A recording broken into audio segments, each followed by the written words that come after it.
ਭਾਦੋਏ ਭਰਮ ਭੁਲਾਣੀਆਂ, ਦੂਜੈ ਲੱਗਾ ਹੇਤ। ਲਖ ਸੀਗਾਰ ਬਣਾਇਆ, ਕਾਰਜ ਨਾਹੀ ਕੇਤ। ਜਿਤ ਦਿਨ ਦੇਹ ਬਿਨਸਸੀ, ਤਿਤ ਵੇਲੇ ਕਹਿਸਨ ਪ੍ਰੇਤ। ਪਕੜ ਚਲਾਏ ਨ ਦੂਤ ਜਮ, ਕਿਸੈ ਨਾ ਦੇਨੀ ਭੇਤ। ਛੱਡ ਖੜੋਤੇ ਖਿਨੈ ਮਾਹੇ, ਜਿਨ ਸਿਉ ਲੱਗਾ ਹੇਤ। ਹੱਥ ਮਰੋੜੈ ਤਨ ਕਪੇ, ਸਿਆਹ ਹੋ ਹੋਆ ਸੇਤ। ਜੇਹਾ ਬੀਜੈ ਸੋ ਲੁਣੈ, ਕਰਮਾ ਸੰਦੜਾ ਖੇਤ। ਨਾਨਕ ਪ੍ਰਭ ਸਰਣਾਗਤੀ, ਚਰਨ ਬੋਹਿਥ ਪ੍ਰਭ ਦੇਤ। ਸੇ ਭਾਦੋਏ ਨਰਕ ਨਾ ਪਾਈਐ, ਗੁਰ ਰੱਖਣ ਵਾਲਾ ਹੇਤ। ਨਾਨਕ ਪ੍ਰਭ ਸਰਣਾਗਤੀ, ਚਰਨ ਬੋਹਿਥ ਪ੍ਰਭ ਦੇਤ। ਸੇ ਭਾਦੋਏ ਨਰਕ ਨਾ ਪਾਈਐ, ਗੁਰ ਰੱਖਣ ਵਾਲਾ ਹੇਤ। ਵਾਹਿਗੁਰੂ ਜੀ ਕਾ ਖਾਲਸਾ, ਵਾਹਿਗੁਰੂ ਜੀ ਕੀ ਫਤਿਹ। ਜੁਗਹੁ ਜੁਗ ਅਟਲ, ਛਤਰ ਚਵਰ ਤਖਤ ਕੇ ਮਾਲਕ। ਪਤਿਤ ਪਾਵਨ ਭਗਤ ਵਛਲ ਕਰੁਣਾ ਨਿਧਾਨ। ਦਸਾਂ ਪਾਤਸ਼ਾਹੀਆਂ ਦੀ ਆਤਮਿਕ ਜੋਤ, ਧੰਨ ਧੰਨ ਸਤਿਗੁਰੂ ਸਾਹਿਬ ਸ੍ਰੀ ਗੁਰੂ ਗ੍ਰੰਥ ਸਾਹਿਬ ਜੀਓ ਮਹਾਰਾਜ। ਸਤਿਗੁਰਾਂ ਦੇ ਪਵਿੱਤਰ ਚਰਨਾਂ ਕਮਲਾਂ ਵਿਖੇ ਆਪ ਸੰਗਤਾਂ, ਜਿਨ ਕੇ ਭਾਗ ਵੱਡੇ ਹੈ ਭਾਈ, ਤਿਨ ਸਾਧੂ ਸੰਗ ਮੁਖ ਜੁਰੇ ਦੇ ਮਹਾਂਵਾਕਾਂ ਅਨੁਸਾਰ ਅੰਮ੍ਰਿਤ ਵੇਲੇ ਅਤੇ ਭਾਦਰੋਂ ਮਹੀਨੇ ਦੀ ਸੰਗਰਾਂਦ ਦੇ ਦਿਹਾੜੇ ਨੂੰ ਮੁੱਖ ਰੱਖਦਿਆਂ ਹੋਇਆਂ ਆਪ ਸੰਗਤਾਂ ਗੁਰੂ ਚਰਨਾਂ ਦੀਆਂ ਹਾਜ਼ਰੀਆਂ ਭਰ ਰਹੇ ਹੋ। ਸਤਿਗੁਰਾਂ ਨੇ ਅੰਮ੍ਰਿਤ ਵੇਲੇ ਇਲਾਹੀ ਦਰਸ਼ਨ ਦਿਦਾਰੇ ਬਖਸ਼ੇ। ਅੰਮ੍ਰਿਤਮਈ ਪਵਿੱਤਰ ਬਾਣੀਆਂ ਦੇ ਜਾਪ, 12 ਮਹਾਂ ਬਾਣੀ ਦੇ ਪਾਠ ਆਪ ਸੰਗਤਾਂ ਨੇ ਸਰਵਣ ਕੀਤੇ ਹਨ। ਸੋ ਆਓ ਸਾਧ ਸੰਗਤ ਜੀ, ਅੱਜ ਭਾਦਰੋਂ ਦਾ ਮਹੀਨਾ ਆਰੰਭ ਹੋ ਰਿਹਾ ਹੈ। ਸਤਿਗੁਰੂ ਗੁਰੂ ਅਰਜਨ ਦੇਵ ਸਾਹਿਬ ਸੱਚੇ ਪਾਤਸ਼ਾਹ ਜੀ ਮਹਾਰਾਜ ਭਾਦਰੋਂ ਦੇ ਮਹੀਨੇ ਦੁਆਰਾ ਜੋ ਸਾਨੂੰ ਪਾਵਨ ਅਤੇ ਪਵਿੱਤਰ ਉਪਦੇਸ਼ ਬਖਸ਼ ਰਹੇ ਹਨ। ਸਤਿਗੁਰਾਂ ਦੇ ਪਾਵਨ ਪਵਿੱਤਰ ਸ਼ਬਦ ਦੀ ਵਿਚਾਰ ਦੇ ਨਾਲ ਜੁੜੀਏ। ਆਓ ਸਮੂਹ ਸੰਗਤਾਂ ਗੁਰੂ ਚਰਨਾਂ ਵਿੱਚ ਹਾਜ਼ਰੀ ਲਵਾਈਏ, ਰਸਨਾ ਨੂੰ ਪਵਿੱਤਰ ਕਰੀਏ। ਸਮੂਹ ਹੀ ਸੰਗਤਾਂ ਨੇ ਕਿਰਪਾ ਕਰਨੀ। ਸਤਿਨਾਮ ਸ੍ਰੀ ਵਾਹਿਗੁਰੂ ਸਾਹਿਬ ਜੀਓ। ਵਾਹਿਗੁਰੂ ਜੀ। ਭਾਦੋਏ ਭਰਮ ਭੁਲਾਣੀਆਂ, ਦੂਜੈ ਲੱਗਾ ਹੇਤ। ਲਖ ਸੀਗਾਰ ਬਣਾਇਆ, ਕਾਰਜ ਨਾਹੀ ਕੇਤ। ਭਾਦਰੋਂ ਦੇ ਮਹੀਨੇ ਦੁਆਰਾ ਸਤਿਗੁਰੂ ਜੀ ਉਪਦੇਸ਼ ਬਖਸ਼ ਰਹੇ ਹਨ। ਭਾਦੋਏ ਭਰਮ ਭੁਲਾਣੀਆਂ। ਭਾਦਰੋਂ ਦਾ ਮਹੀਨਾ ਆ ਗਿਆ ਹੈ ਤੇ ਗੁਰੂ ਅਰਜਨ ਦੇਵ ਸਾਹਿਬ ਜੀ ਮਹਾਰਾਜ ਬਖਸ਼ਿਸ਼ ਕਰਦੇ ਹਨ। ਇਹ ਜੀਵ ਰੂਪ ਇਸਤਰੀ ਭਰਮ ਦੇ ਵਿੱਚ ਭੁਲਾਣੀਆਂ ਭੁੱਲੀ ਹੋਈ ਹੈ। ਭਰਮ ਦੇ ਵਿੱਚ ਭੁੱਲੀ ਹੋਈ ਦਾ ਦੂਜਾ ਲੱਗਾ ਹੇਤ। ਇੱਕ ਅਕਾਲ ਪੁਰਖ ਪਰਮਾਤਮਾ ਨੂੰ ਛੱਡ ਕੇ ਦੂਜਿਆਂ ਦੇ ਨਾਲ ਹੇਤ ਪ੍ਰੇਮ ਜਿਹੜਾ ਹੈ ਇਹ ਲੱਗ ਰਿਹਾ ਹੈ। ਸਾਧ ਸੰਗਤ ਜੀ, ਸਾਉਣ ਦਾ ਮਹੀਨਾ ਬਤੀਤ ਹੁੰਦਾ ਹੈ, ਭਾਦਰੋਂ ਦਾ ਮਹੀਨਾ ਚੜ੍ਹਦਾ ਹੈ। ਭਾਦਰੋਂ ਦਾ ਮਹੀਨਾ ਜਿਹੜਾ ਹੈ ਹੁਮਸ ਭਰਿਆ ਮੰਨਿਆ ਜਾਂਦਾ ਹੈ। ਇੱਕ ਪਾਸੇ ਗਰਮੀ ਪੈ ਰਹੀ ਹੁੰਦੀ ਹੈ, ਵੇਖਦਿਆਂ ਹੀ ਵੇਖਦਿਆਂ ਆਕਾਸ਼ ਦੇ ਵਿੱਚ ਬੱਦਲ ਆ ਜਾਂਦੇ ਹਨ, ਮੀਂਹ ਪੈਣ ਲੱਗ ਜਾਂਦਾ ਹੈ। ਕੁਝ ਕੁ ਸਮੇਂ ਬਾਅਦ ਵਿੱਚ ਫਿਰ ਉਸੇ ਵੇਲੇ ਧੁੱਪ ਨਿਕਲਦੀ ਹੈ ਤੇ ਸਤਿਗੁਰੂ ਕਹਿੰਦੇ ਹਨ ਐਸੇ ਮਹੀਨੇ ਦੇ ਵਿੱਚ ਇਹ ਜੀਵ ਜਿਹੜਾ ਹੈ ਵਿਆਕੁਲ ਹੋ ਉੱਠਦਾ ਹੈ। ਭਰਮ ਦੇ ਵਿੱਚ ਇਹ ਭੁੱਲ ਜਾਂਦਾ ਹੈ, ਭਰਮ ਹੀ ਪਿਆ ਰਹਿੰਦਾ ਹੈ। ਕਿਹੜੇ ਵੇਲੇ ਬੱਦਲ ਛਾ ਜਾਣੇ ਹੈ, ਕਿਹੜੇ ਵੇਲੇ ਮੀਂਹ ਆ ਜਾਣਾ ਹੈ, ਕਿਹੜੇ ਵੇਲੇ ਧੁੱਪ ਨਿਕਲ ਜਾਣੀ ਹੈ। ਇਸੇ ਤਰ੍ਹਾਂ ਸਾਧ ਸੰਗਤ ਜੀ, ਇਹ ਮਨੁੱਖਾ ਜੀਵਨ ਜਿਹੜਾ ਹੈ ਇਹ ਵੀ ਭਾਦਰੋਂ ਦਾ ਮਹੀਨਾ ਹੈ। ਇਸ ਮਨੁੱਖਾ ਜੀਵਨ ਦੇ ਵਿੱਚ ਇਹ ਜੀਵ ਰੂਪ ਇਸਤਰੀ ਜਿਹੜੀ ਹੈ ਭਰਮ ਭੁਲੇਖੇ ਵਿੱਚ ਪਈ ਹੋਈ ਹੈ। ਭਰਮ ਕੀ ਹੁੰਦਾ ਹੈ? ਭਰਮ ਕਹਿੰਦੇ ਆ ਅਸਲੀਅਤ ਕੁਝ ਹੋਰ ਹੋਵੇ, ਬੰਦਾ ਸਮਝੇ ਕੁਝ ਹੋਰ, ਉਹਨੂੰ ਕਿਹਾ ਜਾਂਦਾ ਹੈ ਭਰਮ, ਭੁਲੇਖਾ। ਭਗਤ ਰਵਿਦਾਸ ਸਾਹਿਬ ਜੀ ਆਪਣੇ ਪਾਵਨ ਸ਼ਬਦ ਵਿੱਚ ਬੜਾ ਸੁੰਦਰ ਜ਼ਿਕਰ ਕਰਦੇ ਆ। ਅੱਜ ਅੰਮ੍ਰਿਤ ਵੇਲੇ ਜਦੋਂ ਸਤਿਗੁਰੂ ਗੁਰੂ ਗ੍ਰੰਥ ਸਾਹਿਬ ਜੀ ਦਾ ਪ੍ਰਕਾਸ਼ ਕੀਤਾ ਤੇ ਭਗਤ ਰਵਿਦਾਸ ਜੀ ਨੇ ਹੁਕਮਨਾਮਾ ਸਾਹਿਬ ਦੀ ਦਾਤ ਬਖਸ਼ੀ। ਉਸ ਹੁਕਮਨਾਮੇ ਦੇ ਵਿੱਚ ਭਗਤ ਰਵਿਦਾਸ ਜੀ ਨੇ ਭਰਮ ਦੀ ਗੱਲ ਕੀਤੀ। ਮਾਧਵੇ ਕਿਆ ਕਹੀਐ ਭਰਮ ਐਸਾ।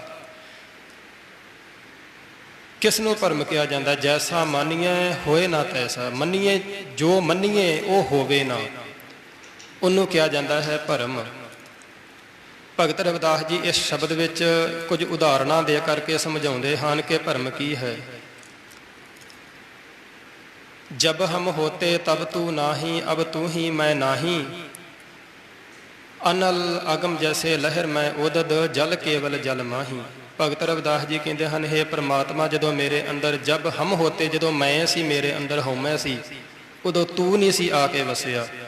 ਅਬ ਤੂੰ ਹੀ ਮੈਂ ਨਾਹੀ, ਹੁਣ ਤੂੰ ਆ ਕੇ ਵਸ ਗਿਆ ਹੈ। ਹੁਣ ਮੇਰੇ ਅੰਦਰੋਂ ਮੈਂ ਖਤਮ ਹੋ ਗਈ, ਹੁਣ ਤੂੰ ਹੀ ਰਹਿ ਗਿਆ ਹੈ। ਮੇਰੇ ਅੰਦਰੋਂ ਭਰਮ ਖਤਮ ਹੋ ਗਿਆ, ਪਤਾ ਲੱਗ ਗਿਆ ਕਿ ਸਾਰੇ ਪਾਸੇ ਹੈ ਹੀ ਤੂੰ।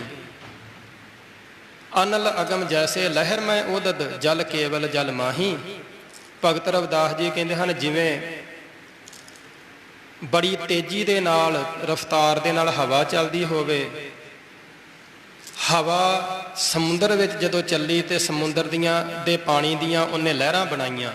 ਅਨਲ ਅਗਮ ਦਾ ਭਾਵ ਹੈ ਬਹੁਤ ਤੇਜ਼ੀ ਦੇ ਨਾਲ ਹਵਾ ਚੱਲਣੀ। ਅਨਲ ਹਵਾ, ਅਗਮ ਬੜੀ ਤੇਜ਼ੀ ਦੇ ਨਾਲ। ਅਨਲ ਅਗਮ ਜੈਸੇ ਲਹਿਰ ਮੈਂ ਉਦਦ, ਉਸ ਹਵਾ ਦੇ ਨਾਲ ਸਮੁੰਦਰ ਦੇ ਵਿੱਚ, ਉਦਦ ਸਮੁੰਦਰ ਦੇ ਵਿੱਚ ਲਹਿਰਾਂ ਉੱਠੀਆਂ। ਅਨਲ ਅਗਮ ਜੈਸੇ ਲਹਿਰ ਮੈਂ ਉਦਦ, ਜਲ ਕੇਵਲ ਜਲ ਮਾਹੀ। ਭਗਤ ਰਵਿਦਾਸ ਜੀ ਕਹਿੰਦੇ ਹਨ, ਵੇਖਣ ਵਾਲਾ ਭਰਮ ਦੇ ਵਿੱਚ ਪਿਆ ਹੋਇਆ ਸੀ ਕਿ ਇਹ ਲਹਿਰਾਂ ਕੁਝ ਹੋਰ ਹਨ, ਸਮੁੰਦਰ ਕੁਝ ਹੋਰ ਹੈ। ਪਰ ਭਗਤ ਰਵਿਦਾਸ ਜੀ ਕਹਿੰਦੇ ਹਨ, ਜਦੋਂ ਅੰਦਰੋਂ ਭਰਮ ਖਤਮ ਹੋ ਗਿਆ, ਪਤਾ ਲੱਗ ਗਿਆ ਕਿ ਲਹਿਰਾਂ ਹੀ ਸਮੁੰਦਰ ਹੈ ਤੇ ਸਮੁੰਦਰ ਹੀ ਲਹਿਰਾਂ ਹੈ। ਲਹਿਰਾਂ ਦੇ ਵਿੱਚ ਤੇ ਸਮੁੰਦਰ ਦੇ ਵਿੱਚ ਕੋਈ ਫਰਕ ਨਹੀਂ। ਭਗਤ ਰਵਿਦਾਸ ਜੀ ਕਹਿੰਦੇ ਹਨ, ਇਸੇ ਤਰ੍ਹਾਂ ਭਰਮ ਭੁਲੇਖੇ ਵਿੱਚ ਪਈ ਹੋਈ ਇਹ ਜੀਵ ਇਸਤਰੀ ਆਪਣੇ ਆਪ ਨੂੰ ਵੱਖਰਾ ਸਮਝੀ ਫਿਰਦੀ ਸੀ ਕਿ ਪ੍ਰਮਾਤਮਾ ਕੁਝ ਵੱਖਰਾ ਹੈ, ਮੈਂ ਕੁਝ ਵੱਖਰਾ ਹਾਂ। ਪਰ ਜਦੋਂ ਅੰਦਰੋਂ ਭਰਮ ਮੁੱਕ ਗਿਆ, ਪਤਾ ਲੱਗ ਗਿਆ ਕਿ ਮੈਂ ਉਸ ਪ੍ਰਮਾਤਮਾ ਦੀ ਅੰਸ਼ ਹਾਂ, ਮੈਂ ਉਸ ਪ੍ਰਮਾਤਮਾ ਦਾ ਹੀ ਰੂਪ ਹਾਂ। ਅਨਲ ਅਗਮ ਜੈਸੇ ਲਹਿਰ, ਜਿਵੇਂ ਸਮੁੰਦਰ ਦੇ ਵਿੱਚੋਂ ਲਹਿਰਾਂ ਉੱਠਦੀਆਂ ਏ, ਇਸੇ ਤਰ੍ਹਾਂ ਇਹ ਜੀਵ ਰੂਪ ਲਹਿਰਾਂ ਜਿਹੜੀਆਂ ਹਨ ਉਸ ਅਕਾਲ ਪੁਰਖ ਪਰਮਾਤਮਾ ਦੇ ਵਿੱਚੋਂ ਉੱਠੀਆਂ ਹੋਈਆਂ ਹਨ। ਜੀਵਾਂ ਦੇ ਵਿੱਚ ਤੇ ਰੱਬ ਦੇ ਵਿੱਚ, ਪਰਮਾਤਮਾ ਵਿੱਚ ਕੋਈ ਫਰਕ ਨਹੀਂ। ਅਨਲ ਅਗਮ ਜੈਸੇ ਲਹਿਰ ਮੈਂ ਉਦਦ, ਜਲ ਕੇਵਲ ਜਲ ਮਾਹੀ। ਮਾਧਵੇ ਕਿਆ ਕਹੀਐ ਭਰਮ ਐਸਾ, ਜੈਸਾ ਮਾਨੀਐ ਹੋਏ ਨਾ ਤੈਸਾ। ਨਰਪਤ ਏਕ ਸਿੰਘਾਸਨ ਸੋਇਆ, ਸੁਪਨੇ ਭਇਆ ਭਿਖਾਰੀ। ਅਛਤ ਰਾਜ ਵਿਛੁਰਤ ਦੁਖ ਪਾਇਆ, ਸੋ ਗਤ ਪਈ ਹਮਾਰੀ। ਭਗਤ ਰਵਿਦਾਸ ਜੀ ਕਹਿੰਦੇ ਹਨ, ਜਿਵੇਂ ਇੱਕ ਰਾਜਾ ਸਿੰਘਾਸਨ ਤੇ ਸੁੱਤਾ ਹੋਵੇ, ਸੁਪਨੇ ਦੇ ਵਿੱਚ ਉਹ ਭਿਖਾਰੀ ਬਣ ਜਾਵੇ। ਕਹਿੰਦੇ ਹਨ ਕਿ ਰਾਜ ਹੁੰਦਿਆਂ ਸੁਣਦਿਆਂ ਉਹ ਵਿਚਾਰਾ ਭਟਕ ਰਿਹਾ ਹੈ। ਰਾਜ ਭਾਗ ਦਾ ਉਹ ਮਾਲਕ ਹੈ, ਪਰ ਐਸਾ ਸੁਪਨਾ ਆਇਆ ਕਿ ਸੁਪਨੇ ਦੇ ਵਿੱਚ ਉਹ ਭਰਮ ਦੇ ਵਿੱਚ ਪੈ ਗਿਆ ਤੇ ਦੁਖੀ ਹੋ ਰਿਹਾ ਹੈ।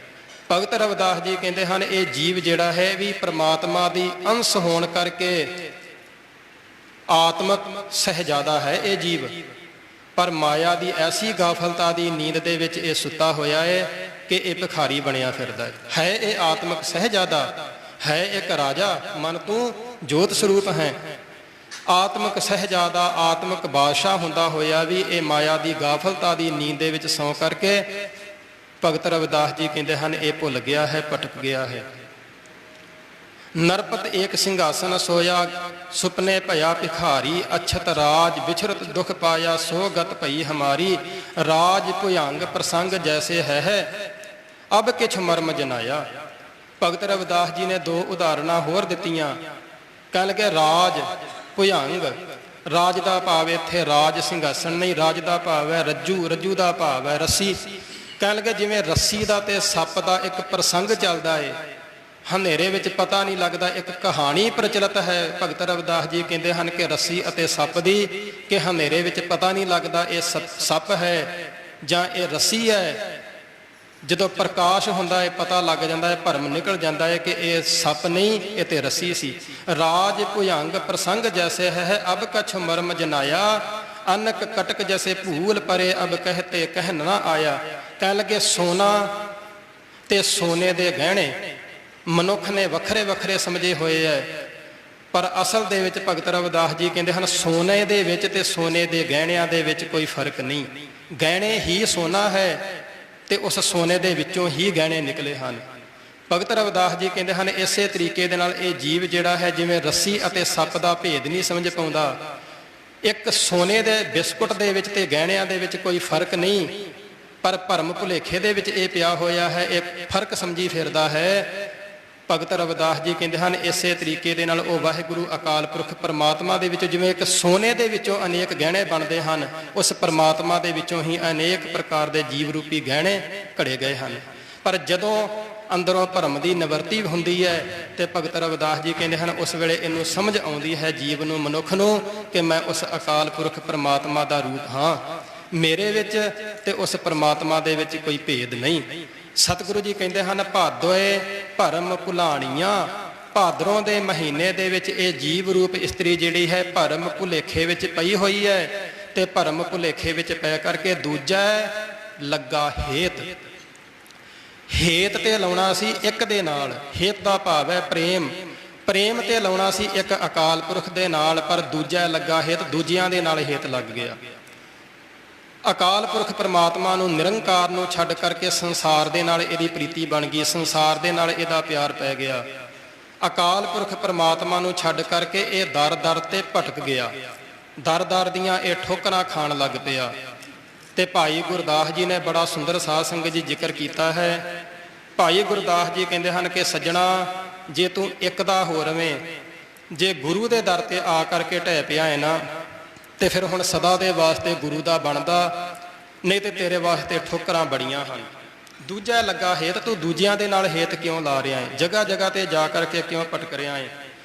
ਭਾਈ ਗੁਰਦਾਸ ਜੀ ਨੇ ਉਦਾਹਰਨਾਂ ਦਿੱਤੀਆਂ। ਉਹ ਕਹਿੰਦੇ ਹਨ ਜਿਵੇਂ ਇੱਕ ਸੀਸਾ ਹੈ, ਇੱਕ ਸੀਸੇ ਦੇ ਵਿੱਚੋਂ ਆਪਣਾ ਚਿਹਰਾ ਵੇਖੇਗਾ ਤੇ ਬੜਾ ਸੋਹਣਾ ਤੇਰਾ ਚਿਹਰਾ ਤੈਨੂੰ ਦ੍ਰਿਸ਼ਟੀ ਆਵੇਗਾ, ਪਰ ਪਰਮਾਤਮਾ ਨਾ ਕਰੇ ਉਹ ਸੀਸਾ ਚਟਕ ਜਾਵੇ, ਟੁੱਟ ਜਾਵੇ, ਅੱਜ ਉਹਦੇ ਵਿੱਚ ਤਰੇੜਾਂ ਪੈ ਗਈਆਂ।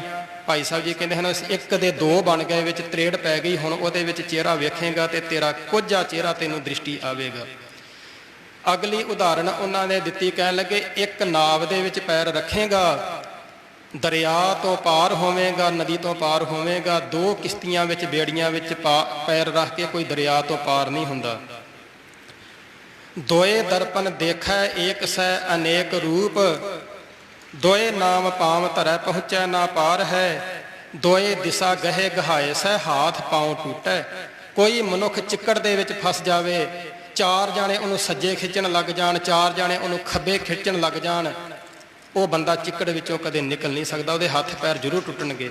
ਦੋਏ ਦਿਸ਼ਾ ਗਹੇ ਗਹਾਏ ਸੈ ਹਾਥ ਪਾਉ ਟੁੱਟੈ, ਦੁਰਾਹੇ ਦੁਚਿੱਤ ਹੋਏ ਭੂਲ ਪਗ ਧਾਰ ਹੈ। ਕਹਿਣ ਲੱਗੇ ਚੌਰਾਹੇ ਤੇ ਜਾਂ ਦੁਰਾਹੇ ਤੇ ਮਨੁੱਖ ਕਿਤੇ ਭਟਕ ਜਾਵੇ, ਤੇ ਭਾਈ ਗੁਰਦਾਸ ਜੀ ਕਹਿੰਦੇ ਹਨ ਭਟਕਦਿਆਂ ਤੇ ਇੱਕ ਸਕਿੰਟ ਹੀ ਲੱਗਾ, ਇੱਕ ਸਕਿੰਟ ਦੇ ਵਿੱਚ ਆਪਣਾ ਰਸਤਾ ਛੱਡ ਕੇ ਦੂਜੇ ਰਸਤੇ ਤੇ ਪੈ ਗਿਆ, ਕਈ ਕੋਹ ਦੂਰ ਨਿਕਲ ਗਿਆ, ਤੇ ਹੁਣ ਜਿੱਥੇ ਮੰਜ਼ਿਲ ਤੇ ਜਾਣਾ ਸੀ ਉਸ ਮੰਜ਼ਿਲ ਤੇ ਪਹੁੰਚਣ ਨੂੰ ਜਿੱਥੇ 5-4 ਮਿੰਟ ਲੱਗਣੇ ਸੀ, ਹੁਣ ਕਈ ਘੰਟੇ ਇਹਨੂੰ ਲੱਗਣਗੇ, ਕਿਉਂਕਿ ਇੱਕ ਵਾਰੀ ਇਹ ਭਟਕ ਗਿਆ। ਦੋਏ ਦਿਸ਼ਾ ਗਹੇ ਗਹਾਏ ਸੈ ਹਾਥ ਪਾਉ ਟੁੱਟੈ, ਕਹਿਣ ਲੱਗੇ ਦੁਰਾਹੇ ਦੁਚਿੱਤ ਹੋਏ ਭੂਲ ਪਗ ਧਾਰ ਹੈ, ਦੋਏ ਭੂਪ ਤਾ ਕੋ ਗਾਉ ਪਰਜਾ ਨਾ ਹੋਤ ਸੁਖੀ, ਦੋਏ ਪੁਰਖਨ ਕੀ ਨਾ ਕੁਲਾ ਬੱਧੂ ਨਾਰ ਹੈ।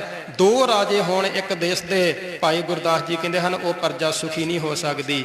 ਦੋਏ ਪੁਰਖਨ ਕੀ ਨਾ ਕੁਲਾ ਬੱਧੂ ਨਾਰ ਹੈ, ਦੋ ਪੁਰਸ਼ਾਂ ਦੀ ਇਸਤਰੀ ਜਿਹੜੀ ਹੈ ਆਪਣੇ ਆਪ ਨੂੰ ਸੁਹਾਗਵੰਤੀ ਨਹੀਂ ਅਖਵਾ ਸਕਦੀ। ਇਹ ਸਾਰੀਆਂ ਉਦਾਹਰਨਾਂ ਦੇ ਕਰਕੇ ਭਾਈ ਗੁਰਦਾਸ ਜੀ ਕਹਿੰਦੇ ਹਨ ਜਿਵੇਂ ਦੋ ਰਾਜਿਆਂ ਦੀ ਪਰਜਾ ਨਹੀਂ ਸੁਖੀ ਹੋ ਸਕਦੀ, ਦੋ ਸੀਸਿਆਂ ਦੇ ਵਿੱਚ ਤੇਰਾ ਚਿਹਰਾ ਸੋਹਣਾ ਨਹੀਂ ਦਿਸੇਗਾ, ਦੋ ਕਿਸ਼ਤੀਆਂ ਦੇ ਵਿੱਚ ਪੈਰ ਰੱਖ ਕੇ ਤੂੰ ਪਾਰ ਨਹੀਂ ਹੋਵੇਂਗਾ, ਦੁਰਾਹੇ ਤੇ ਕਿਤੇ ਇੱਕ ਸਕਿੰਟ ਦੇ ਵਿੱਚ ਭੁੱਲ ਜਾਵੇਂ ਤੇ ਤੂੰ ਆਪਣੀ ਮੰਜ਼ਿਲ ਗਵਾ ਬੈਠਦਾ ਹੈ, ਜੇ ਚਿੱਕੜ ਦੇ ਵਿੱਚ ਫਸ ਜਾਵੇਂ, 4 ਬੰਦੇ 2 ਉਧਰ ਤੇ 2 ਉਧਰ ਤੈਨੂੰ ਖਿੱਚਣ ਲੱਗ ਜਾਣ, ਤੇਰੇ ਹੱਥ ਪੈਰ ਤੇ ਟੁੱਟ ਜਾਣਗੇ, ਪਰ ਚਿੱਕੜ ਦੇ ਵਿੱਚੋਂ ਤੂੰ ਨਿਕਲ ਨਹੀਂ ਸਕਦਾ। ਇਸੇ ਤਰ੍ਹਾਂ ਭਾਈ ਗੁਰਦਾਸ ਜੀ ਕਹਿੰਦੇ ਹਨ, ਗੁਰ ਸਿੱਖ ਹੋਏ, ਗੁਰੂ ਦਾ ਸਿੱਖ ਹੋ ਕੇ ਇੱਕ ਨੂੰ ਛੱਡ ਕੇ ਆਨ ਦੇਵ ਸੇਵ ਟੇਵ ਗਹਿ ਸਹਿ ਜਮ ਡੰਡ ਤ੍ਰਿਗ ਜੀਵਨ ਸੰਸਾਰ ਹੈ।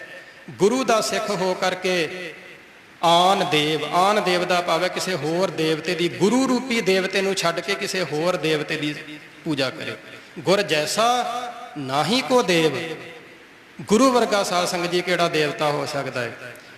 ਸਤਿਗੁਰੂ ਕਹਿੰਦੇ, ਭਾਈ ਗੁਰਦਾਸ ਕਹਿੰਦੇ ਹਨ, ਗੁਰ ਸਿੱਖ ਹੋਏ ਆਨ ਦੇਵ ਸੇਵ ਟੇਵ ਗਹਿ, ਜਗ੍ਹਾ ਜਗ੍ਹਾ ਤੇ ਜਾ ਕੇ ਟੇਵੇਂ ਤੇ ਹੱਥ ਵਿਖਾਉਂਦਾ ਫਿਰੇ।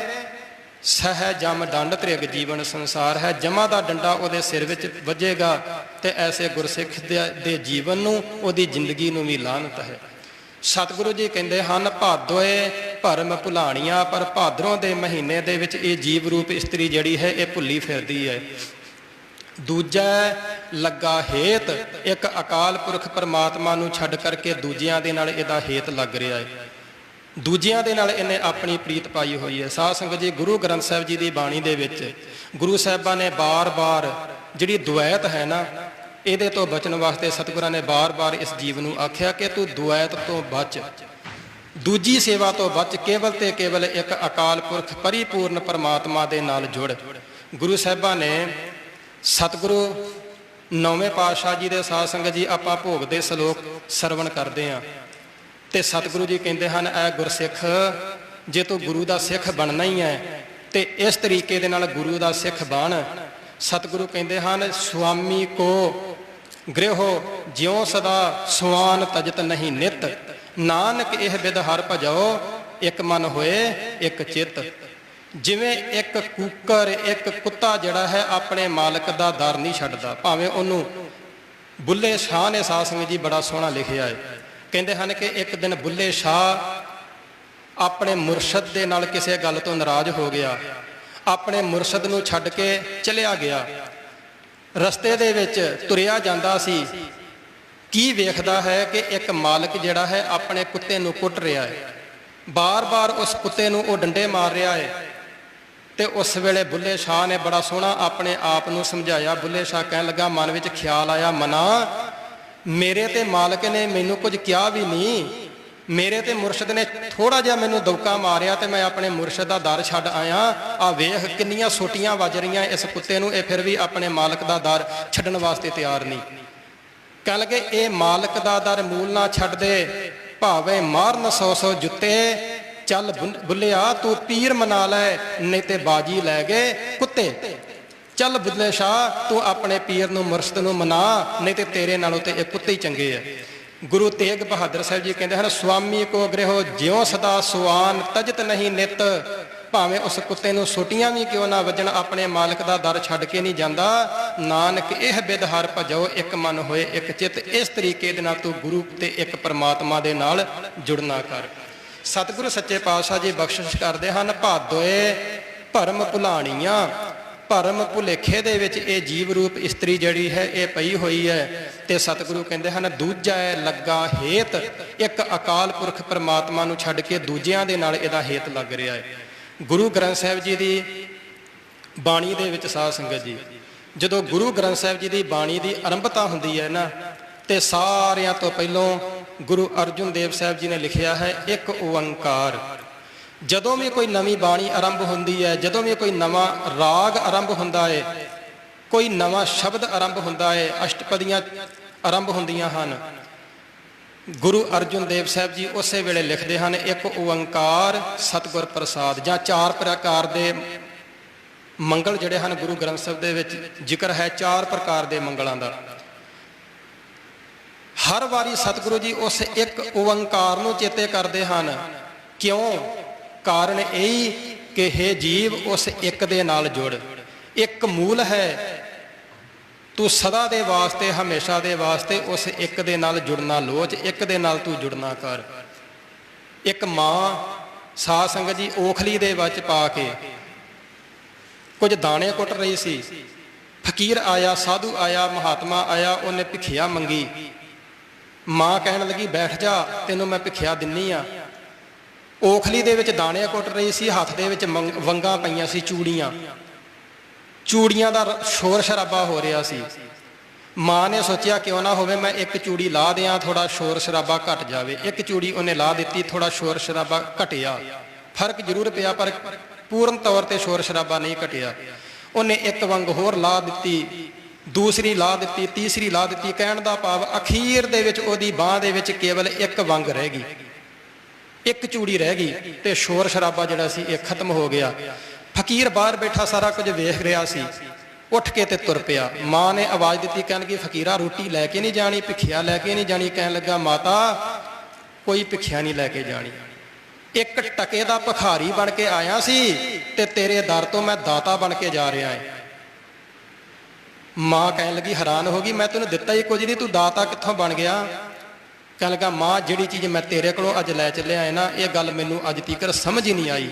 ਤੇਰੇ ਹੱਥਾਂ ਵਿੱਚ ਬੜੀਆਂ ਚੂੜੀਆਂ ਸੀ, ਸ਼ੋਰ ਸ਼ਰਾਬਾ ਕਰ ਰਹੀਆਂ ਸੀ, ਇੱਕ ਇੱਕ ਚੂੜੀ ਲਾ ਕਰਕੇ ਅਖੀਰ ਤੇਰੇ ਹੱਥ ਵਿੱਚ ਇੱਕ ਚੂੜੀ ਰਹਿ ਗਈ ਹੈ, ਸ਼ੋਰ ਸ਼ਰਾਬਾ ਖਤਮ ਹੋ ਗਿਆ ਤੇ ਮੈਨੂੰ ਅੱਜ ਗਿਆਨ ਹੋ ਗਿਆ ਹੈ ਜਿੱਥੇ ਇੱਕ ਹੋਵੇ ਨਾ ਉੱਥੇ ਸ਼ੋਰ ਸ਼ਰਾਬਾ ਹੁੰਦਾ ਹੀ ਨਹੀਂ।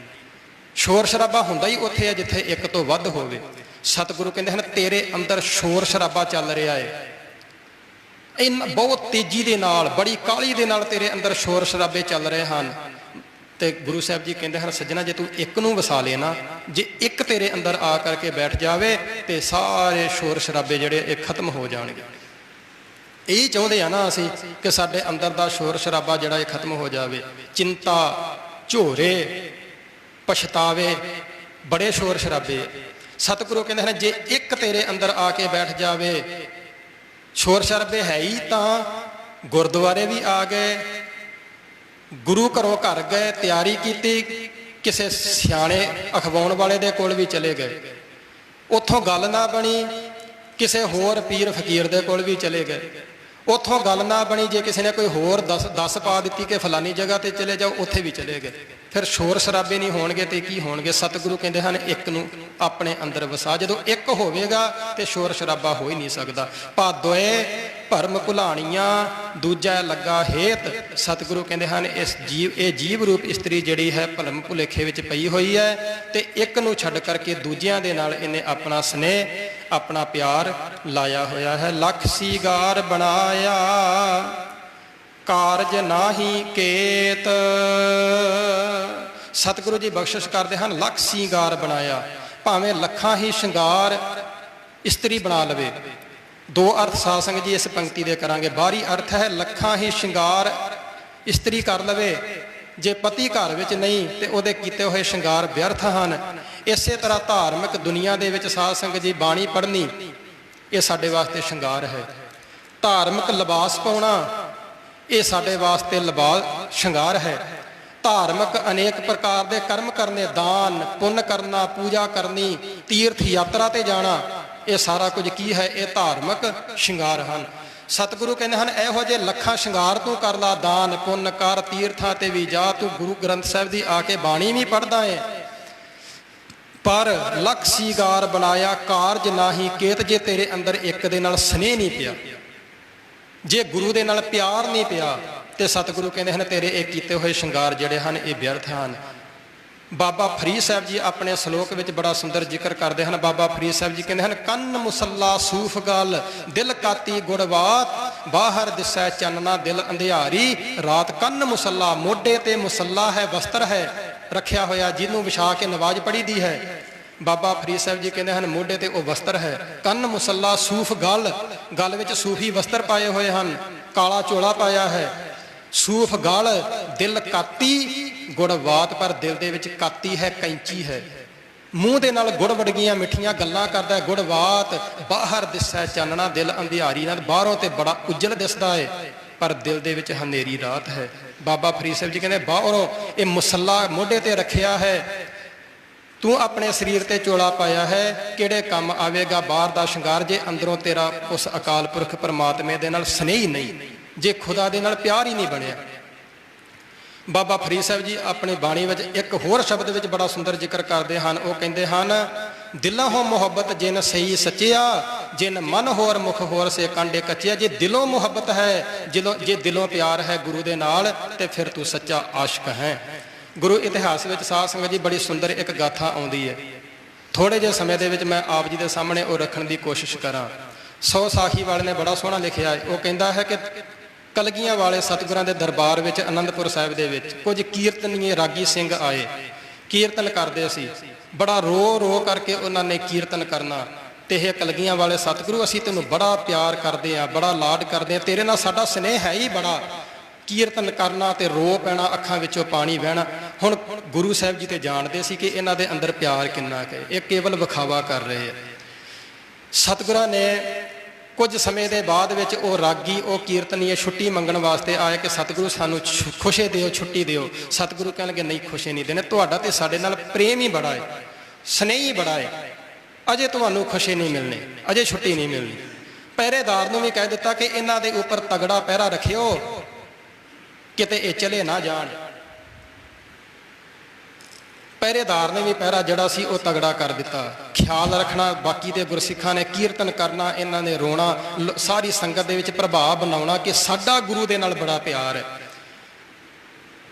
ਹੁਣ ਅੰਦਰੋਂ ਪਰਿਵਾਰ ਦੀ ਖਿੱਚ ਪਈ, ਮੋਹ ਦੀਆਂ ਤੰਦਾਂ ਜਾਗੀਆਂ ਕਿ ਮਨਾ ਗੁਰੂ ਸਾਹਿਬ ਜੀ ਛੁੱਟੀ ਨਹੀਂ ਦੇ ਰਹੇ, ਜਾਣਾ ਘਰੇ ਜ਼ਰੂਰ ਹੈ, ਕਿਵੇਂ ਜਾਈਏ। ਜਿੰਨੇ ਹੈਗੇ ਸੀ 5-7 ਜਾਣੇ ਆਪਸ ਦੇ ਵਿੱਚ ਸਲਾਹ ਬਣਾਈ ਕਿ ਸੱਜਣੋ ਹੋਰ ਤੇ ਤਰੀਕਾ ਕੋਈ ਨਹੀਂ, ਗੁਰੂ ਨੇ ਪਹਿਰੇ ਬੜੇ ਕਰੜੇ ਕਰ ਦਿੱਤੇ ਆ, ਆਪਾਂ ਆਪਣੇ ਕੋਲ ਇੱਕ ਤਰੀਕਾ ਹੈ, ਇੱਕ ਫੱਟਾ ਲਈਏ, ਫੱਟਾ ਜਿਹਦੇ ਉੱਪਰ ਮ੍ਰਿਤਕ ਪ੍ਰਾਣੀ ਨੂੰ ਰੱਖਿਆ ਜਾਂਦਾ, ਉਹ ਫੱਟਾ ਲਈਏ, ਇੱਕ ਜਾਣਾ ਉਹਦੇ ਉੱਪਰ ਪੈ ਜਾਈਏ, ਬਾਕੀ 4-5 ਜਾਣੇ, 4 ਜਾਣੇ ਉਹਨੂੰ ਚੁੱਕ ਲਈਏ ਤੇ ਸ਼ਬਦ ਪੜ੍ਹਦੇ ਚਲੀਏ। ਸੇਵਕ ਕੀ ਓੜਕ ਨਿਭੀ ਪ੍ਰੀਤ, ਜੀਵਤ ਸਾਹਿਬ ਸੇਵਿਓ ਆਪਣਾ, ਮਰਤੇ ਚਲਤੇ ਰਾਖਿਓ ਚੀਤ। ਕਹਿਣ ਲੱਗੇ ਇਹ ਸ਼ਬਦ ਪੜ੍ਹਦੇ ਪੜ੍ਹਦੇ ਚਲੇ ਜਾਈਏ। ਜੇ ਗੁਰੂ ਸਾਹਿਬ ਜੀ ਪੁੱਛਣਗੇ ਕੀ ਹੋ ਗਿਆ, ਕਵਾਂਗੇ ਇਹ ਤੇ ਡੈਡ ਹੋ ਗਿਆ, ਮਰ ਗਿਆ ਸਤਿਗੁਰੂ, ਇਹਦਾ ਸੰਸਕਾਰ ਕਰ ਆਈਏ। ਇਸੇ ਤਰ੍ਹਾਂ ਕੀਤਾ ਜੀ। ਇੱਕ ਜਾਣਾ ਉਸ ਫੱਟੇ ਦੇ ਉੱਪਰ ਪੈ ਗਿਆ, ਦੂਜਿਆਂ ਨੇ ਚੁੱਕ ਲਿਆ ਤੇ ਸ਼ਬਦ ਪੜ੍ਹਨ ਲੱਗ ਪਏ। ਸੇਵਕ ਕੀ ਓੜਕ ਨਿਭੀ ਪ੍ਰੀਤ, ਜੀਵਤ ਸਾਹਿਬ ਸੇਵਿਓ ਆਪਣਾ, ਚਲਤੇ ਰਾਖਿਓ ਚੀਤ। ਸਤਨਾਮ ਵਾਹਿਗੁਰੂ ਦਾ ਜਾਪ ਕਰਦੇ ਕਰਦੇ ਤੁਰੇ ਜਾ ਰਹੇ ਕਿ ਲੈ ਚਲੀਏ ਬਾਹਰ ਜਾ ਕੇ ਸੰਸਕਾਰ ਕਰੀਏ। ਕਹਿਣ ਲੱਗੇ ਥੋੜ੍ਹੀ ਜਿਹੀ ਦੂਰ ਜਾ ਕੇ 2-4 ਕਿਲੋਮੀਟਰ ਦੌੜ ਜਾਵਾਂਗੇ। ਗੇਟ ਤੇ ਗਏ, ਪਹਿਰੇਦਾਰ ਨੇ ਰੋਕ ਲਿਆ।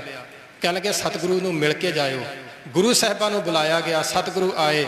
ਸਤਿਗੁਰੂ ਪੁੱਛਣ ਲੱਗੇ ਕੀ ਗੱਲ ਹੈ। ਕਹਿਣ ਲੱਗੇ ਸਤਿਗੁਰੂ ਸਿੱਖ ਤੁਹਾਡਾ ਬੜਾ ਪਿਆਰਾ ਸੀ, ਪਰ ਇਹ ਸਰੀਰ ਛੱਡ ਗਿਆ ਹੈ, ਇਹਦਾ ਸੰਸਕਾਰ ਕਰ ਜਾਈਏ। ਸਤਿਗੁਰੂ ਕਹਿਣ ਲੱਗੇ ਇੰਨਾ ਸਾਡਾ ਪਿਆਰਾ ਸਿੱਖ ਸੀ, ਕੀਰਤਨ ਕਰਦਾ ਹੁੰਦਾ ਸੀ, ਰੋਂਦਾ ਹੁੰਦਾ ਸੀ, ਬਹੁਤ ਸਾਡੇ ਨਾਲ ਪਿਆਰ ਕਰਦਾ ਸੀ। ਸਤਿਗੁਰੂ ਕਹਿਣਗੇ ਸੰਸਕਾਰ ਕਰਨ ਵਾਸਤੇ ਅਸੀਂ ਇਸ ਨੂੰ ਘਰੇ ਨਹੀਂ ਭੇਜਣਾ, ਅਸੀਂ ਤੇ ਆਪਣੀ ਦੇਖ ਰੇਖ ਦੇ ਵਿੱਚ ਆਪ ਜਿਹਾ ਬਣਾ ਕੇ ਇਹਦਾ ਸੰਸਕਾਰ ਕਰਾਂਗੇ, ਕਿਉਂਕਿ ਸਾਡਾ ਪਿਆਰ ਹੀ ਬੜਾ ਸੀ ਇਹਦੇ ਨਾਲ, ਇਹਦਾ ਸਾਡੇ ਨਾਲ ਪਿਆਰ ਸੀ। ਹੁਣ ਜਿਹੜਾ ਪਿਆਰ ਸੀ ਸਾਧ ਸੰਗਤ ਜੀ, ਫੱਟੇ ਦੇ ਉੱਪਰ ਪਛਤਾਵੇ ਕਿ ਮੇਰੇ ਨਾਲ ਬਣਨਾ ਕੀ ਹੈ। ਚਿਖਾ ਚਿਣਦੀ ਗਈ, ਪਰ ਹੌਸਲੇ ਵਾਲਾ ਉਹ ਵੀ ਬੜਾ ਨਿਕਲਿਆ, ਛੇਤੀ ਦੇ ਨਾਲ ਉੱਠਿਆ ਨਹੀਂ। ਜਦੋਂ ਚਿਖਾ ਤੇ ਰੱਖਣ ਲੱਗ ਕੇ ਤੇ ਛਾਲ ਮਾਰ ਕੇ ਉੱਠ ਪਿਆ। ਗੁਰੂ ਸਾਹਿਬ ਜੀ ਵੀ ਹੱਸ ਪਏ, ਬਾਕੀ ਵੀ ਹੱਸ ਗਏ। ਸਤਿਗੁਰੂ ਕਹਿਣ ਲੱਗੇ ਸਿੱਖੋ ਬੜਾ ਤੁਸੀਂ ਵਿਰਾਗ ਦੇ ਵਿੱਚ ਕੀਰਤਨ ਕਰਦੇ ਹੋ, ਤੁਸੀਂ ਤੇ ਮੁਰਦਾ ਵੀ ਜਿਉਂਦਾ ਕਰਕੇ ਰੱਖ ਦਿੱਤਾ। ਹੱਥ ਜੋੜੇ ਗੁਰੂ ਚਰਨਾਂ ਦੇ ਉੱਪਰ ਢਹਿ ਪਏ। ਸਤਿਗੁਰੂ ਘੱਟੋ ਘੱਟ ਤੁਸੀਂ ਸਾਡੀ ਲਾਜ ਹੀ ਰੱਖ ਲੈਂਦੇ। ਗੁਰੂ ਤੇ ਪਰਦੇ ਟੱਕਦਾ ਸਤਿਗੁਰੂ, ਅਸੀਂ ਤੇ ਭੁੱਲੇ ਸੀ, ਅਸੀਂ ਤੇ ਭੁਲੇਖੇ ਦੇ ਨਾਲ, ਧੋਖੇ ਦੇ ਨਾਲ ਬਾਹਰ ਜਾ ਰਹੇ ਸੀ। ਘੱਟੋ ਘੱਟ ਤੁਸੀਂ ਸਾਡੇ ਪਰਦੇ ਕੱਜਦੇ, ਤੁਸੀਂ ਸਾਡੀ ਲਾਜ ਰੱਖਦੇ। ਸਤਿਗੁਰੂ ਕਹਿੰਦੇ ਜੇ ਅਸੀਂ ਅੱਜ ਠੀਕ ਹੈ, ਗੁਰੂ ਸਿੱਖ ਦੇ ਪਰਦੇ ਕੱਜਦਾ ਏ, ਇਹਦੇ ਵਿੱਚ ਕੋਈ ਦੋ ਰਾਏ ਨਹੀਂ, ਪਰ ਸਤਿਗੁਰੂ ਕਹਿ ਲਗੇ ਜੇ ਅਸੀਂ ਅੱਜ ਤੁਹਾਡਾ ਪਰਦਾ ਕੱਜ ਲੈਂਦੇ ਨਾ, ਜਨਮਾਂ ਜਨਮਾਂਤਰਾਂ ਦੇ ਵਿਛੋੜੇ ਪੈ ਜਾਣੇ ਸੀ। ਘਰੇ ਤੁਸੀਂ ਚਲੇ ਜਾਣਾ ਸੀ ਤੇ ਘਰ ਵਿੱਚ ਜਾ ਕੇ ਤੁਸੀਂ ਠਾਠੇ ਕਰਨੇ ਸੀ, ਮਜ਼ਾਕਾਂ ਕਰਨੀਆਂ ਸੀ ਗੁਰੂ ਨੂੰ ਵੀ ਕਿ ਉਹੋ ਜਿਹਾ ਗੁਰੂ, ਉਹੋ ਜਿਹੇ ਅਸੀਂ, ਜਿਹੋ ਜਿਹੇ ਅਸੀਂ ਉਹੋ ਜਿਹਾ ਗੁਰੂ। ਜੇ ਗੁਰੂ ਸੱਚਾ ਹੁੰਦਾ ਤੇ ਸਾਨੂੰ ਰੋਕਦਾ ਨਾ। ਸਤਿਗੁਰੂ ਕਹਿਣਗੇ ਜੇ ਅਸੀਂ ਅੱਜ ਵੀ ਤੁਹਾਡਾ ਪਰਦਾ ਕੱਜ ਲੈਂਦੇ ਨਾ, ਤੇ ਤੁਸੀਂ ਗੁਰੂ ਨੂੰ ਮਜ਼ਾਕਾਂ ਕਰਨੀਆਂ ਸੀ ਘਰ ਵਿੱਚ ਜਾ ਕੇ, ਤੇ ਜਨਮਾਂ ਜਨਮਾਂਤਰਾਂ ਦੇ ਤੁਹਾਡੇ ਤੇ ਸਾਡੇ ਵਿਛੋੜੇ ਪੈ ਜਾਣੇ ਸੀ। ਸਤਿਗੁਰੂ ਕਹਿੰਦੇ ਹਨ ਇਹ ਕੈਸੀ ਪ੍ਰੀਤ ਹੈ, ਇਹ ਕੈਸਾ ਪਿਆਰ ਹੈ, ਲੱਖ ਸੀਗਾਰ ਬਣਾਇਆ ਕਾਰਜ ਨਾਹੀ ਕੇਤ। ਜੇ ਅੰਦਰੋਂ ਪ੍ਰੀਤੀ ਨਹੀਂ, ਜੇ ਅੰਦਰੋਂ ਪਿਆਰ ਨਹੀਂ, ਤੇ ਗੁਰੂ ਸਾਹਿਬ ਜੀ ਕਹਿੰਦੇ ਉੱਤੋਂ ਜਿੰਨੇ ਮਰਜ਼ੀ ਸ਼ਿੰਗਾਰ ਕਰੀ ਜਾ, ਜਿੰਨਾ ਮਰਜ਼ੀ ਰੋ ਰੋ ਕੇ ਬਾਣੀ ਪੜੀ ਜਾ, ਜਿੰਨਾ ਮਰਜ਼ੀ ਰੋ ਰੋ ਕੇ ਕੀਰਤਨ ਕਰੀ ਜਾ, ਜਿੰਨੇ ਮਰਜ਼ੀ ਹੋਰ ਧਾਰਮਿਕ ਸ਼ਿੰਗਾਰ ਕਰ, ਪਰ ਜੇ ਅੰਦਰੋਂ ਸਨੇਹ ਨਹੀਂ, ਅੰਦਰੋਂ ਪਿਆਰ ਨਹੀਂ। ਗੁਰੂ ਚਰਨਾਂ ਵਿੱਚ ਅਰਦਾਸ ਕਰੀਏ ਸਤਿਗੁਰੂ ਉੱਪਰੋਂ ਦਿਖਾਵਾ ਨਹੀਂ, ਸਾਡਾ ਅੰਦਰੋਂ ਤੇਰੇ ਨਾਲ ਪਿਆਰ ਬਣ ਜਾਵੇ। ਸਤਿਗੁਰੂ ਸੱਚੇ ਪਾਤਸ਼ਾਹ ਜੀ ਅੱਗੇ ਬਖਸ਼ਿਸ਼ ਕਰਦੇ ਹਨ। ਜਿਤ ਦਿਨ ਦੇਹ ਬਿਨਸਸੀ ਤਿਤ ਵੇਲਾ ਕਹਿ ਸਨ ਪ੍ਰੇਤ, ਜਿਸ ਦਿਨ ਇਹ ਦੇਹ ਬਿਨਸਦੀ ਹੈ, ਸਰੀਰ ਬਿਨਸਦਾ ਹੈ, ਸਰੀਰ ਛੁੱਟਦਾ ਹੈ, ਸਤਿਗੁਰੂ ਕਹਿੰਦੇ ਹਨ ਤਿਤ ਵੇਲਾ ਕਹਿ ਸਨ ਪ੍ਰੇਤ, ਉਸ ਵੇਲੇ ਇਸ ਜੀਵ ਨੂੰ, ਮਨੁੱਖ ਨੂੰ ਪ੍ਰੇਤ ਕਿਹਾ ਜਾਂਦਾ ਹੈ। ਘਰ ਕੀ ਨਾਰ ਬਹੁਤ ਹਿਤ ਜਾਸਿਓ, ਸਦਾ ਰਹਿਤ ਸੰਗ ਲਾਗੀ, ਜਬ ਹੀ ਹੰਸ ਤਜੀ ਇਹ ਕਾਇਆ, ਪ੍ਰੇਤ ਪ੍ਰੇਤ ਪਰ ਕਰ ਭਾਗੀ। ਉਸ ਵੇਲੇ ਇਹਨੂੰ ਪ੍ਰੇਤ ਦਾ ਭਾਵ ਹੈ, ਮੁਰਦਾ ਕਰਾਰ ਦੇ ਦਿੱਤਾ ਜਾਂਦਾ ਹੈ। ਗੁਰੂ ਸਾਹਿਬ ਜੀ ਕਿਰਪਾ ਕਰਦੇ ਹਨ। ਪਕੜ ਚਲਾਏ ਨ ਦੂਤ ਜਮ, ਕਿਸੈ ਨਾ ਦੇਨੀ ਭੇਤ। ਫਿਰ ਕੀ ਹੁੰਦਾ ਹੈ? ਪਕੜ ਚਲਾਏ ਨ ਦੂਤ ਜਮ, ਅਗਲੀ ਖੇਡ ਜਿਹੜੀ ਹੈ ਉਹ ਆਰੰਭ ਹੋ ਜਾਂਦੀ। ਅੰਦਰੋਂ ਪ੍ਰੀਤੀ ਨਹੀਂ ਸੀ ਨਾ, ਕੇਵਲ ਵਿਖਾਵਾ ਕਰਦਾ ਸੀ। ਜੇ ਕਿਤੇ ਅੰਦਰੋਂ ਪ੍ਰੀਤੀ ਹੁੰਦੀ ਤੇ ਇਹ ਕੁਝ ਨਾ ਬਣਦਾ।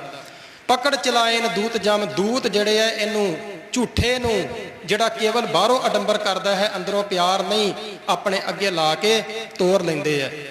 ਕਿਸੇ ਨਾ ਦੇਣੀ ਭੇਤ, ਤੇ ਉਹ ਭੇਤ ਵੀ ਕਿਸੇ ਨੂੰ ਨਹੀਂ ਦਿੰਦੇ ਕਿ ਕਦੋਂ ਅਸੀਂ ਇਹਨੂੰ ਲੈਣ ਆਉਣਾ ਹੈ ਤੇ ਕਦੋਂ ਲੈ ਕੇ ਜਾਣਾ। ਐਸਾ ਹੀ ਹੈ ਨਾ, ਕਹਿੰਦੇ ਆ ਕਈ ਵਾਰੀ ਕੋਈ ਚੜ੍ਹਾਈ ਕਰ ਜਾਂਦਾ, ਕਹਿੰਦੇ ਹੁਣੇ ਤੇ 10 ਮਿੰਟ ਹੋਏ ਮੈਂ ਇਹਦੇ ਕੋਲੋਂ ਗਿਆ ਏ, ਚੰਗੀਆਂ ਭਲੀਆਂ ਇਹਨੇ ਮੇਰੇ ਨਾਲ ਗੱਲਾਂ ਕੀਤੀਆਂ ਏ, ਐਡੀ ਛੇਤੀ ਕੀ ਹੋ ਗਿਆ? ਪਤਾ ਹੀ ਕੋਈ ਨਹੀਂ। ਬਾਬਾ ਫਰੀਦ ਸਾਹਿਬ ਜੀ ਆਪਣੇ ਸਲੋਕਾਂ ਵਿੱਚ ਬੜਾ ਸੁੰਦਰ ਜ਼ਿਕਰ ਕਰਦੇ ਆ। ਫਰੀਦਾ, ਸਾਰਿਆਂ ਨੂੰ ਆਪਾਂ ਨੂੰ ਇਹ ਸਲੋਕ ਯਾਦ। ਫਰੀਦਾ ਦਰਿਆਵੈ ਕੰਨੈ ਬਗੁਲਾ, ਬੈਠਾ ਕੇਲ ਕਰੇ, ਕੇਲ ਕਰੇਂਦੇ ਹੰਝ ਨੂੰ, ਅਚਿੰਤੇ ਬਾਜ ਪੈ, ਅਚਨ ਚੇਤ ਆ ਕੇ ਉਹ ਬਾਜ ਜਿਹੜੇ ਆ, ਮੌਤ ਰੂਪੀ ਬਾਜ ਅਚਨਚੇਤ ਆ ਕੇ ਪੈ ਜਾਂਦਾ ਹੈ। ਅਚਿੰਤੇ ਬਾਜ ਪੈ ਤਿਸ ਰੱਬ ਦੇ ਕੇਲਾਂ ਵਿਸਰੀਆਂ, ਜੋ ਮਨ ਚੇਤਨਾ ਚੇਤੇ ਸਨ ਸੋ ਗਾਲੀ ਰੱਬ ਕੀਆਂ।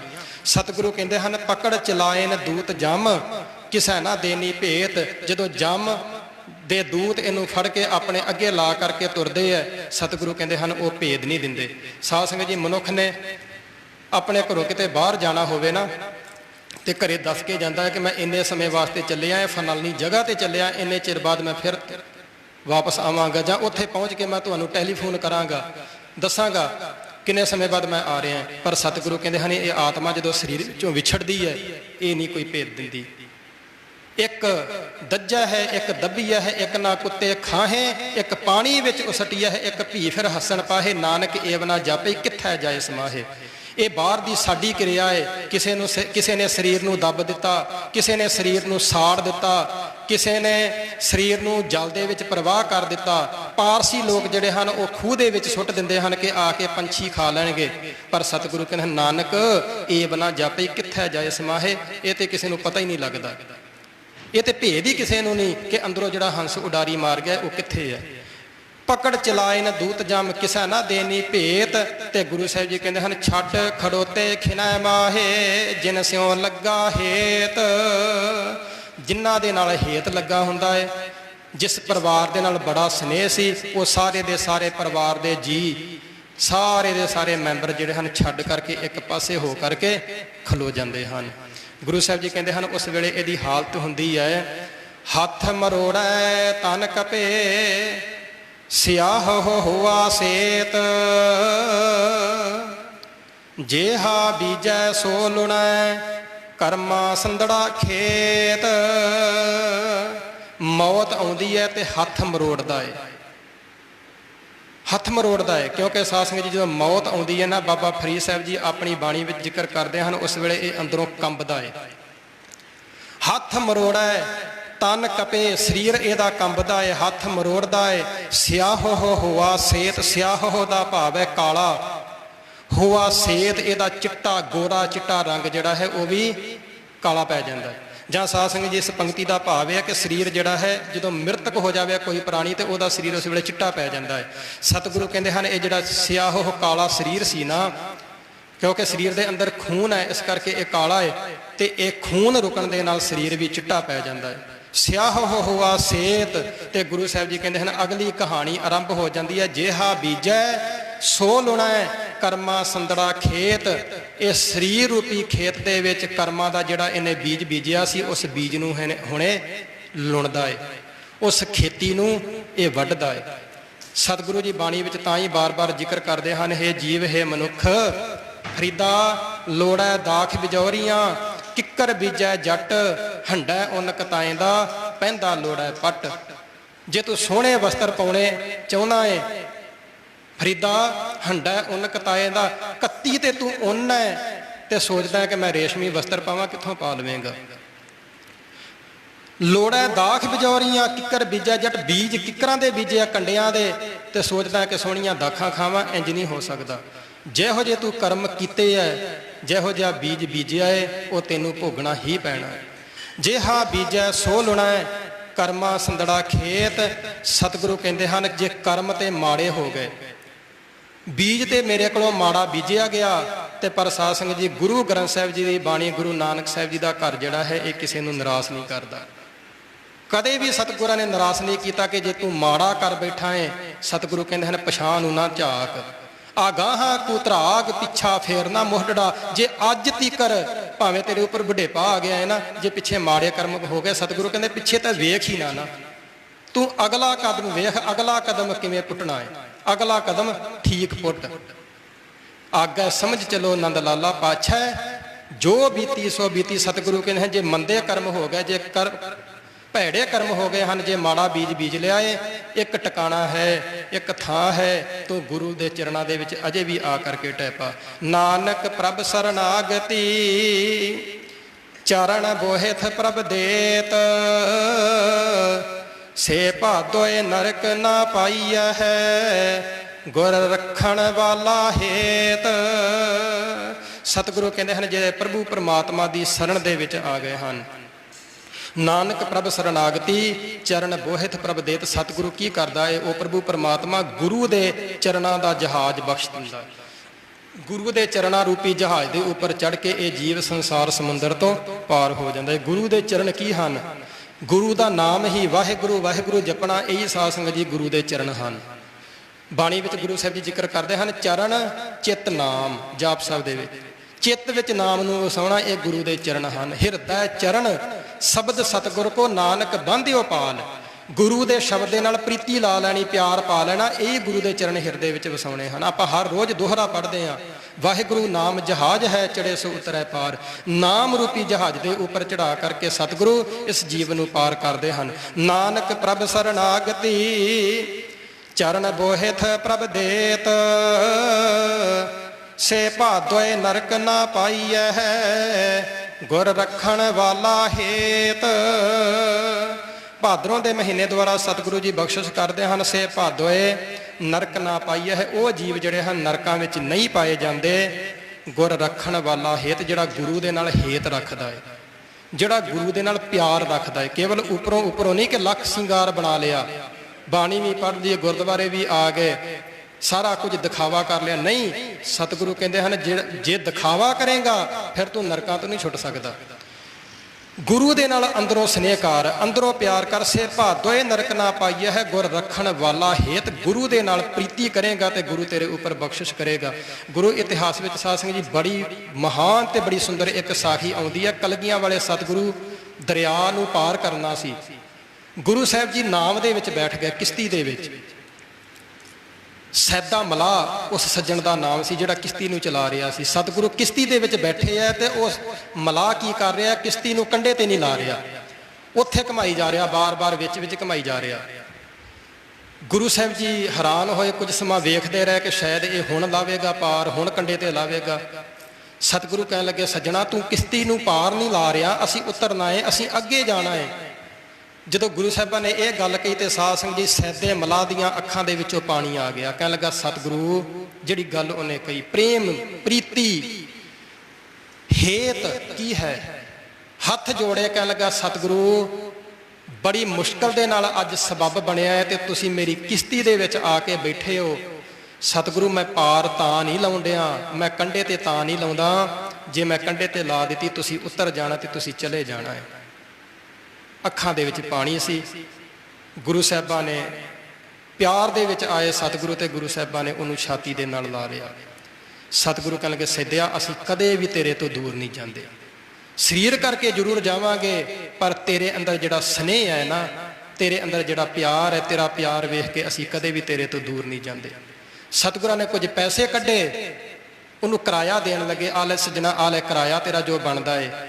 ਸੈਦੇ ਮਲਾਹ ਨੇ ਹੱਥ ਜੋੜ ਦਿੱਤੇ, ਸਤਿਗੁਰੂ ਮੈਂ ਪੈਸੇ ਨਹੀਂ ਲੈਣੇ, ਅੱਜ ਤੁਸੀਂ ਮੇਰੇ ਘਾਟ ਦੇ ਉੱਪਰ ਆਏ ਹੋ, ਸਤਿਗੁਰੂ ਮੈਂ ਤੁਹਾਨੂੰ ਇੱਕ ਨਿੱਕੀ ਜੀ ਨਦੀ, ਨਿੱਕਾ ਜਿਹਾ ਦਰਿਆ ਪਾਰ ਕਰਵਾਇਆ ਏ, ਕੱਲ ਨੂੰ ਸਤਿਗੁਰੂ ਮੈਂ ਤੁਹਾਡੇ ਘਾਟ ਤੇ ਆਵਾਂਗਾ ਕਿਰਪਾ ਕਰਕੇ ਤੁਸੀਂ ਵੀ ਮੇਰੇ ਕੋਲੋਂ ਕਿਰਾਇਆ ਨਾ ਮੰਗਿਓ।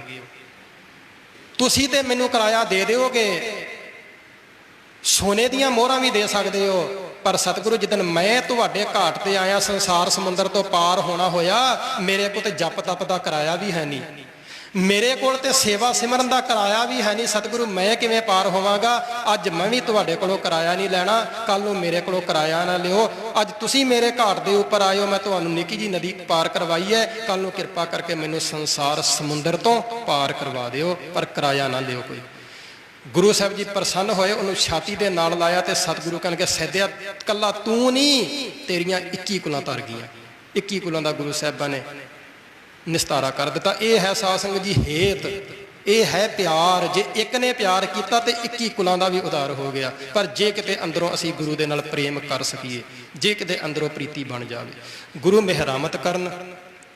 ਪਾਵਨ ਸਾਧ ਸੰਗਤ ਜੀ ਭਾਦਰੋਂ ਮਹੀਨੇ ਦੀ ਵਿਚਾਰ ਹੋਈ, ਵਿਚਾਰ ਕਰਦਿਆਂ ਬੇਅੰਤ ਭੁੱਲਾਂ ਦੀ ਖਿਮਾ, ਸਤਿਗੁਰੂ ਜੀ ਬਖਸ਼ਿਸ਼ ਕਰਨ। ਅੰਮ੍ਰਿਤ ਉਪਦੇਸ਼ ਸਮੂਹ ਸਾਧ ਸੰਗਤ ਦਿਆਂ ਹਿਰਦਿਆਂ ਤੇ ਵਸੇ। ਆਓ ਸਾਧ ਸੰਗਤ ਜੀ ਮਿਲ ਕਰਕੇ ਸਮੂਹ ਸੰਗਤਾਂ ਆਪਾਂ ਇਸ ਮਹੀਨੇ ਦੀਆਂ 2 ਪੰਕਤੀਆਂ ਜਿਹੜੀਆਂ ਹਨ ਸਾਰੀਆਂ ਇਹ ਸੰਗਤਾਂ ਮਿਲ ਕਰਕੇ ਪੜ੍ਹੀਏ। ਉਪਰੰਤ ਗੁਰੂ ਚਰਨਾਂ ਵਿੱਚ ਅਰਦਾਸ ਹੋਵੇਗੀ। ਸਮੂਹ ਸੰਗਤਾਂ ਨੇ ਕਿਰਪਾ ਕਰਨੀ। ਭਾਦੋਏ ਭਰਮ ਭੁਲਾਣੀਆਂ, ਭਾਦੋਏ ਭਰਮ ਭੁਲਾਣੀਆਂ,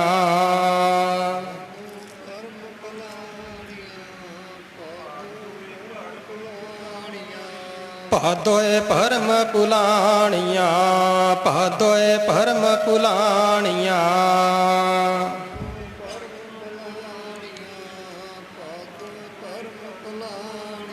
ਦੂਜੈ ਲੱਗਾ ਹੇਤ, ਦੂਜੈ ਲੱਗਾ ਹੇਤ,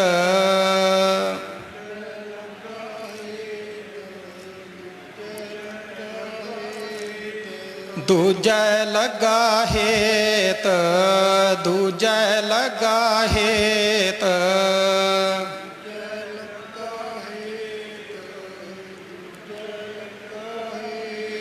ਸੇ ਭਾਦੋਏ ਨਰਕ ਨਾ ਪਾਈਐ ਹੈ, ਸੇ ਭਾਦੋਏ ਨਰਕ ਨਾ ਪਾਈਐ ਹੈ।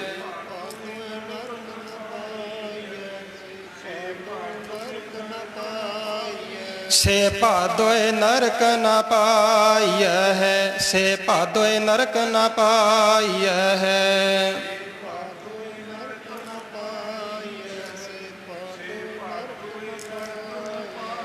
ਗੁਰ ਰੱਖਣ ਵਾਲਾ ਹੇਤ, ਗੁਰ ਰੱਖਣ ਵਾਲਾ ਹੇਤ,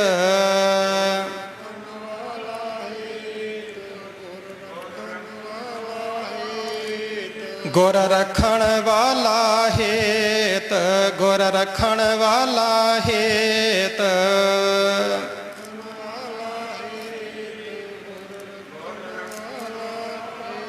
ਸਤਿਗੁਰੂ ਜੀ ਕਿਰਪਾ ਕਰਨ। ਭਾਦਰੋਂ ਦੇ ਮਹੀਨੇ ਵਿੱਚ ਭਰਮ ਭੁਲੇਖਿਆਂ ਵਿੱਚੋਂ ਨਿਕਲ ਕਰਕੇ ਅਸੀਂ ਗੁਰੂ ਦੇ ਨਾਲ ਸੱਚਾ ਪਿਆਰ ਕਰ ਸਕੀਏ। ਸਤਿਗੁਰੂ ਸਾਡਾ ਨਿਸਤਾਰਾ ਕਰਨ।